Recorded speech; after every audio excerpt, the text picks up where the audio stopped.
আমি যেন আমার স্বামীকে অবজ্ঞার না করি গো। আমার স্বামীর যদি খেদমতে ত্রুটি হয় তুমি বেজার হয়ে যাবে আল্লাহ। আমি যেন আমার স্বামীর খেদমত করতে পারি। চোখের পানি ছেড়িয়া ছাড়িয়া কাঁদতে লাগলো রে। এই মুসলমান স্বামীকে বলে, স্বামী রে আপনি তাঁবুর মধ্যে থাকেন, আমি যাই গ্রামে যে কিছু আনতে পারি কিনা।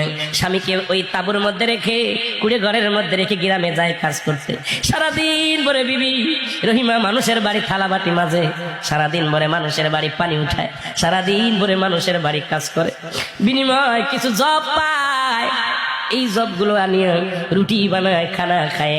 সারাদিন পরে মুসলমান যখন সন্ধ্যা লেগে যায়, হযরত আইয়ুব আলাইহিস সালাম রোজা রাখে, বিবি রহিমা রোজা রাখে, দুজন মিলে এই খাবারটা খায়, ইফতার করে, আবার আল্লাহর দরবারে প্রশংসায় পড়ে যায়। সারাদিন পরে এসে স্বামীকে আদর যত্ন করে গায়ের মধ্যে একটু পানি দিয়া ধোয়া যত্ন করে রেখে দেয় গো।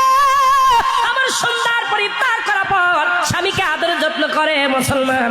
এভাবে কাটতে লাগলো।